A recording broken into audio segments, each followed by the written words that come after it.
Hey everyone, thanks for your time. I wanted to just briefly talk in very basic terms about the nature of the world that we live in, about the globe.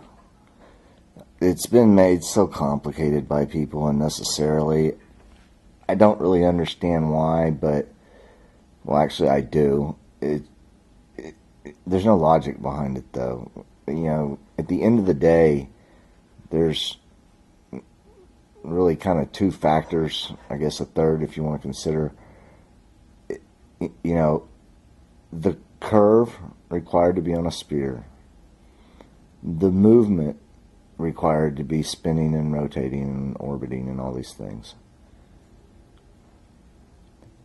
And really that's it. The third item that always comes into the picture is things unrelated to the curvature and the movement that everybody brings up.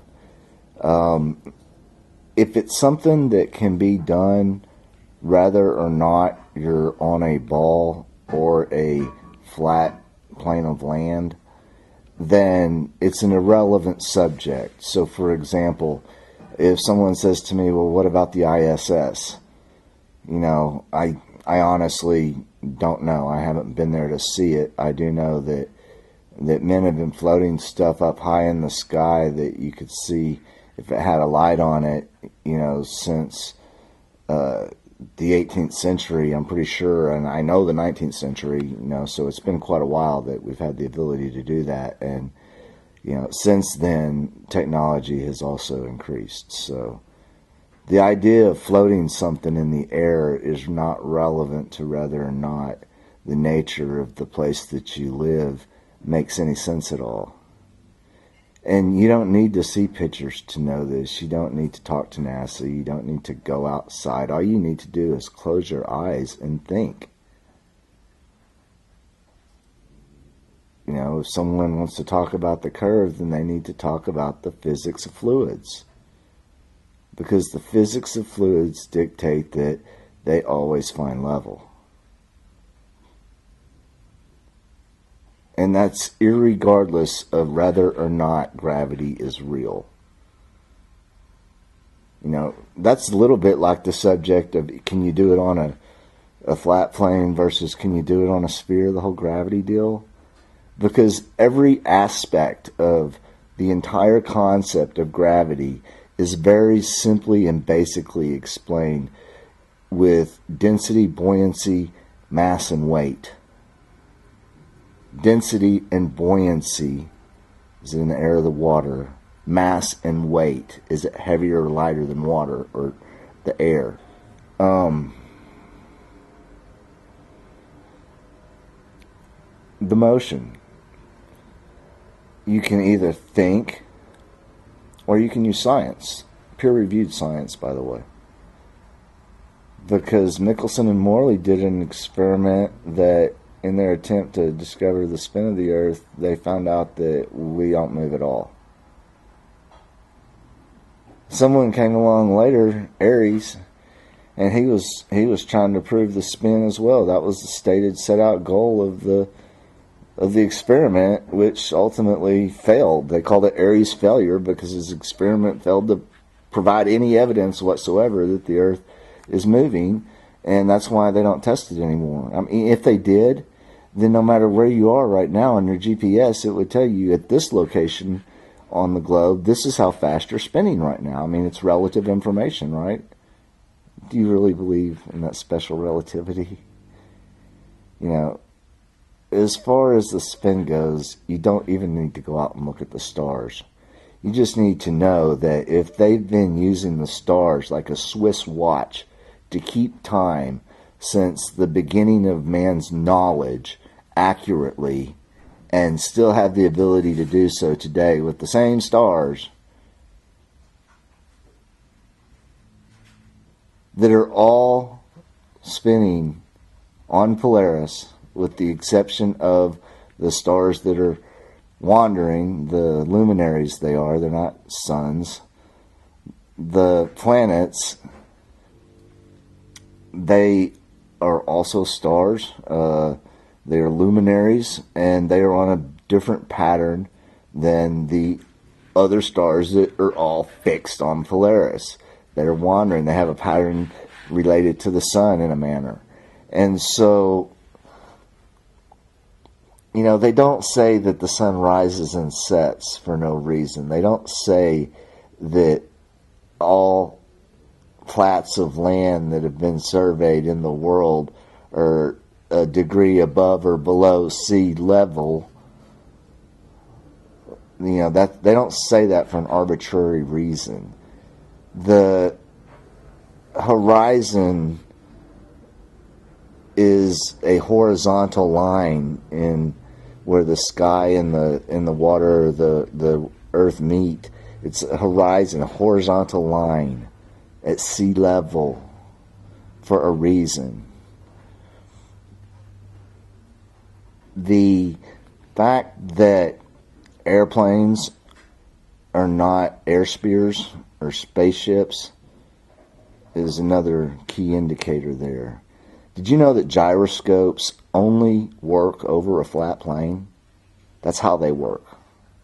And they're in all airplanes. They're in multi-million-dollar weapons equipment that our military uses. And they all work off of what they were set on initially, that level, that level of the sea or the air that you're at. The altimeter in the airplane also, you know, if you tip your wings or whatever, your air altitude up or down, you know, that's all based on a horizontal line.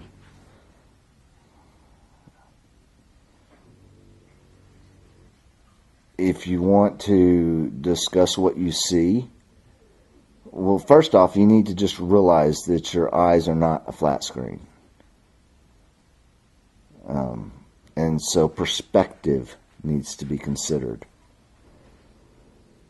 But the thing is that you can take the images that were taken from a camera lens that has a bulge in it, and you can find a dipping area curvature depending on how far in or out you're zoomed into something and whatnot in those lenses always, because that's how the lens is designed. From the same location, no matter where you are, you can change it for a different lens, a concave eyeball, and you'll see a horizontal line at the horizon. And the interesting thing about that is that the people who see the curvature will claim that that's their evidence of curvature, regardless of the height that the picture was taken from. Yet if you show the same individual a picture from the exact same location, taken with a lens that doesn't have a curve, showing a horizontal flat line at the horizon, that same individual who just accepted the truth for them will claim that you're not high enough to see the curve from an image with the flat lens. Honestly, if you picture yourself going up in a balloon above a sphere, it's not going to be very long before your head begins to tilt down so that your eyes can remain fixed on the horizon as you look at the curve. And that's not the case if you're going up above a flat plane. If you're going up above a flat plane, no matter how high in the air you get, the vanishing point, what we call the horizon, the place where we lose perspective, is always right there at the same place, just below your eye level. I mean, it's always right there. Unless you're on a ball, and then you won't find it there because you'll have to dip your head down to see it. The other way that you always know, remember, about the curvature is fluids find level. Liquids like water always find level. They always have. They always will. The mystery school magicians were building their temples to Baal with water levels back in the days of Nimrod, and nothing's changed since. And I'm telling you this because it's important that you not be deceived. It is a big deal. Some of my friends that have discovered for themselves that they don't live on a spinning ball have actually come back to me and said, what difference does it make? Oh my heavens. We got to keep waking up further, folks, for real. It makes a great big giant difference. How can you determine if you have global warming if you don't even live on a globe? They're about to implement carbon taxes, people. This is ridiculous. While they pollute our air and our water and our food and our medications.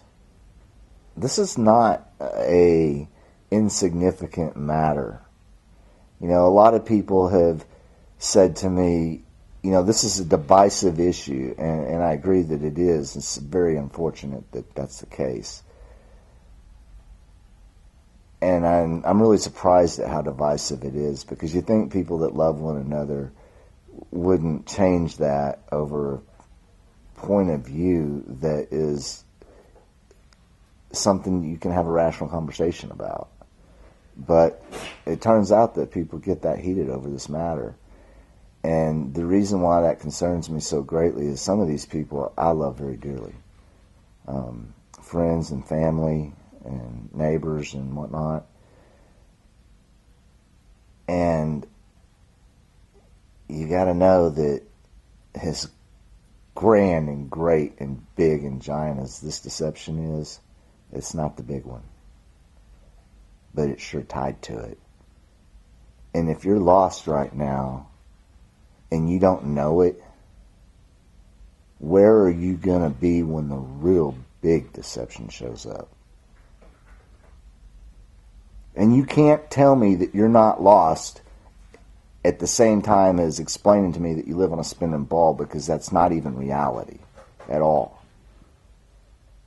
It doesn't even match the concept of reality.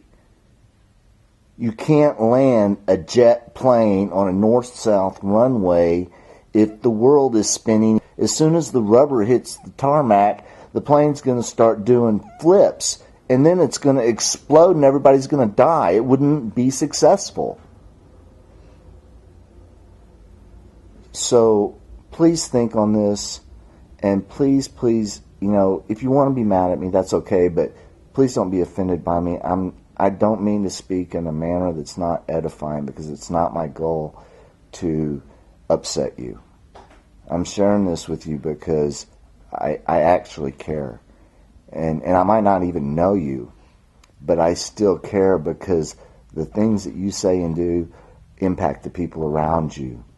And if you're going to school teaching children nonsense that confuses their head and messes it up so badly they don't even know where they're at and nothing makes sense, they're not going to enjoy school very much. Now, of course, the people at the school have it designed that way for a very specific, malevolent reason, and that's another issue. But when it comes to the nature of the world that we live in, there are only two topics of discussion, period. The curve and the movement. They're both required to be on a spinning ball.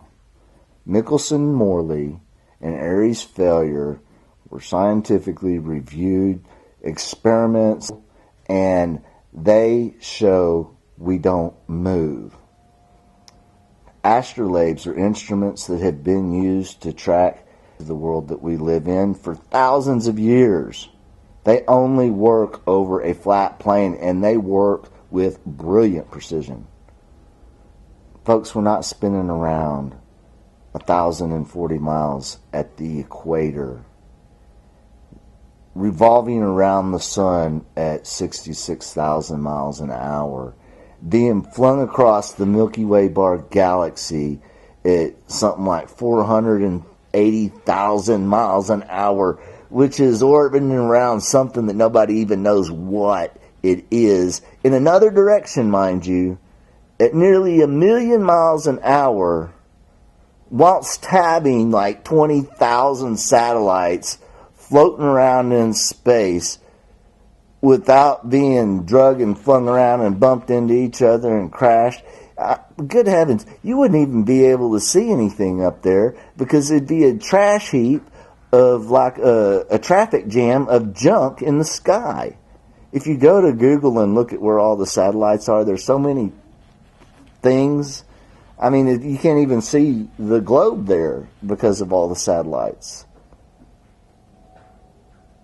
And it's a joke. It's not funny, though, is the thing. I don't know how many balloons Google has, but it's a lot. And they actually have them, and they're truly real.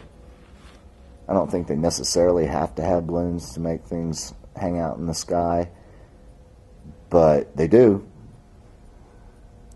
Maybe they've got other things that can hang out in the sky too. I don't know, but that doesn't mean I live on a spinning ball, because if it can happen over a plane or over a ball, it's not relevant to the discussion in any way, shape, or form. So if we could focus on those two items, if anyone can prove movement scientifically in a way that's reproducible, that proves that we are moving, well, then you will be the very first person in the history of the world to most definitely win the Nobel Prize for something, and highly regarded and esteemed by everybody. And you should come forward if you've got any evidence of a curve or movement, because you will be NASA's hero. They will make you an honorary 33rd degree Freemason on the spot. And you can be a member of their little gay men's club if you want. I mean, it could be yours. Or you could let your head quit spinning with nonsense. Plant your feet firmly on the ground. Be grounded. Be a well-grounded man or woman in this electromagnetic world that we live in, that looks identical pretty much, as far as anyone knows, to the UN flag. If you want to know where you live, look at the UN flag. That's where you live. And I want everybody to know that I've not used any scripture in this conversation, so please don't come at me saying that I'm throwing scripture at you. I haven't used scripture. I didn't bring it into the conversation. And please don't forget that. I care about you people, and I hope that you appreciate what I've had to say. Thanks, bye. I might not finish this recording. The point is that you have to make a decision. Because there's a war in heaven over our souls. Over our souls. We are the center. Well, actually, we're not the center. Above Polaris, where all the stars spin on, is the center, is the Son of Man. Below that is us. We are what he observes. We are his care, his love. He has angels, of course. There's not just us, but I'm saying there's not 100 billion other globes spinning around in space, not bumping into each other's or satellite crashes or nothing, with his own created in his image. Even not all people were created in his image. However, when you realize where you're at and what time it is, your perspective changes on the things that are important to you. And I can promise you that if you want to call it whatever you want to call it, this experience called life, let's call it, is no joke. That the value of a man, a woman, or a child's soul is beyond our wildest imaginations. Each and every one of us. That's what we are to our Creator. And when we're relieved of this skin and have knowledge of our bright natured selves that we have, that we were before we were brought here, that will be when we're relieved of this flesh.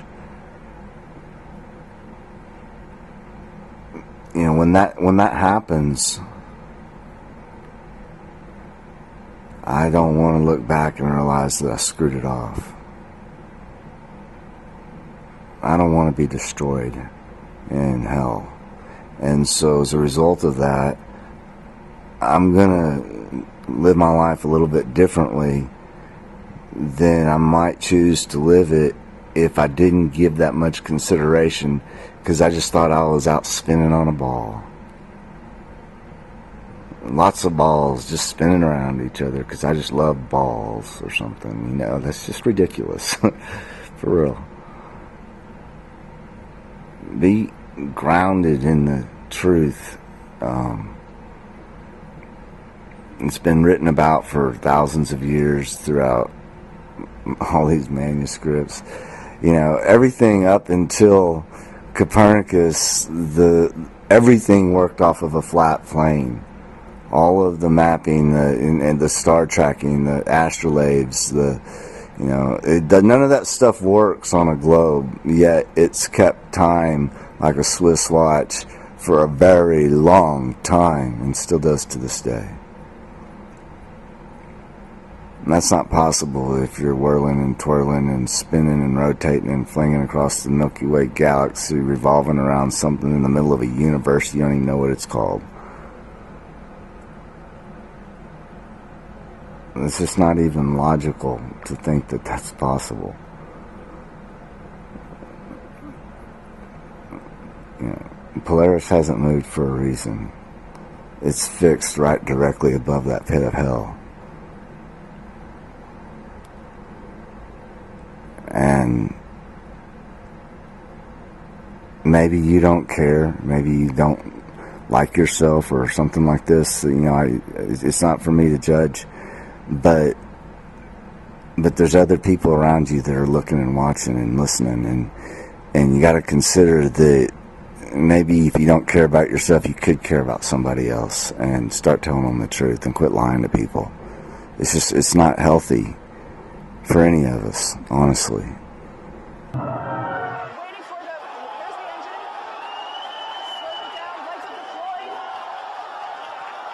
In case there are any conspiracy theorists out there, how would you prove to us that you're in zero gravity?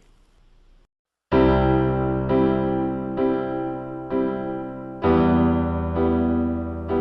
don't have time for a meeting of the Flat Earth Society.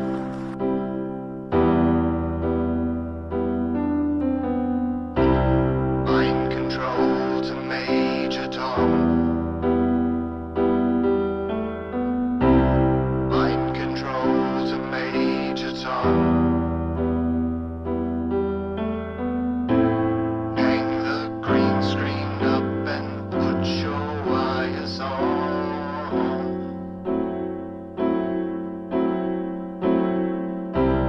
Mind control to Major Tom. Mind control to Major Tom. Earth is flat and there's a dome above us all.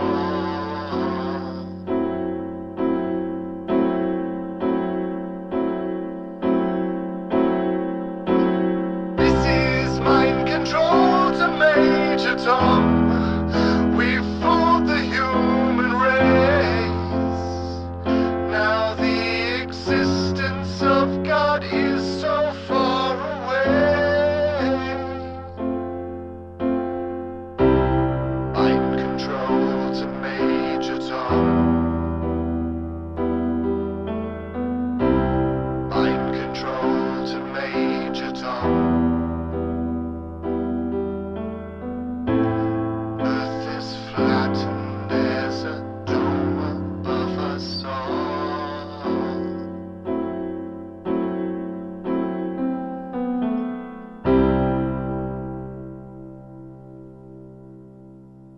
Mind control to Major Tom.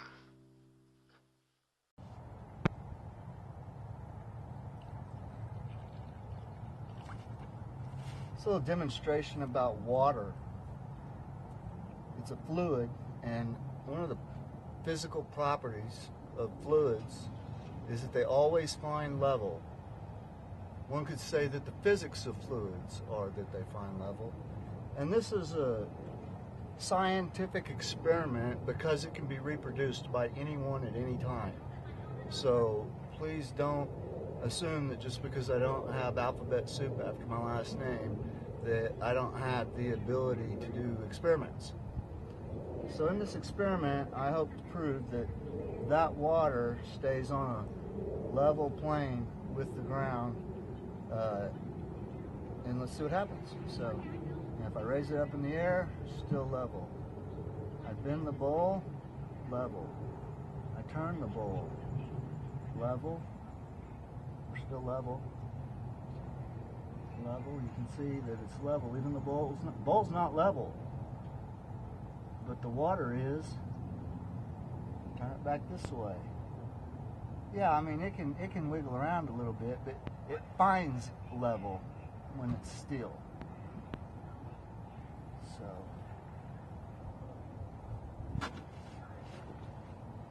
and my Bible says that Yahuwah is not the author of confusion.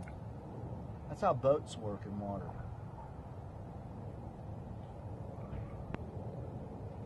And they find level with the water, kind of how it works. So if you lived on a spinning bowl, the water would remain level, is what it looks like. Let's throw a little island in there and see what that looks like. Yep, still finding level. Interesting. Now let's see what water looks like on a ball.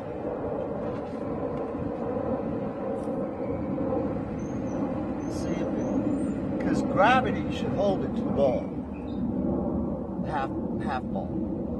I don't have a full one. Even though it's not fully rounded at the top, as close as I can get. Let's see that water stick to the ball. Look at it sticking. It's sticking. Oh, actually, no, it's not. It's just running off of there. I can't produce gravity. I think it's because gravity doesn't exist. I believe gravity is nothing more than a fancy scientific word that was made up to support heliocentric 500-year-old theory. Do you know what a theory is? That's a thought. If I had a thought 500 years ago and no one, no man, woman, or child was able to prove it, does that mean we put textbooks in schools and teach children about my thought that was unproven?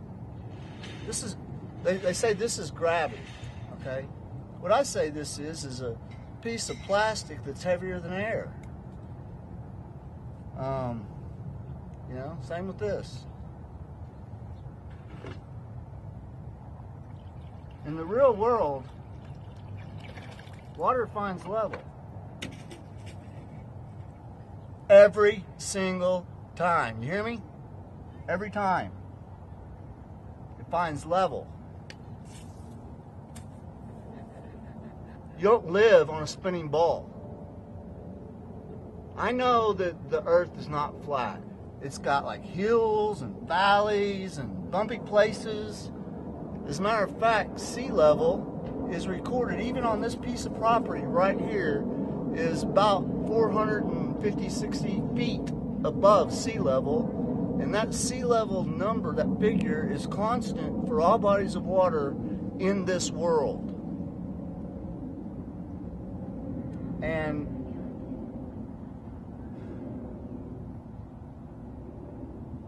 the sea is level because it's filled with fluids, and the physics of fluids are that they always find level. And I want you to know that, because I would hate for you to be lost.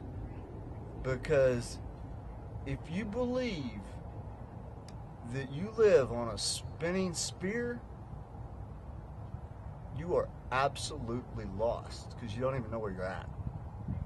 And I think it's important that people know what's up. And so I want to demonstrate for you some actual science. And if you want to call me a dumbass redneck, then get Neil deGrasse Tyson to stick water to a ball, and I'll eat this hat right here, okay? Have a good day. Peace out.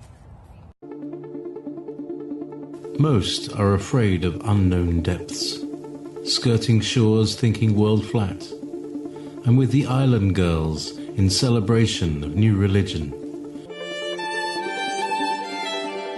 Nobody led me or said this way. I sailed alone on makeshift raft with wind as companion.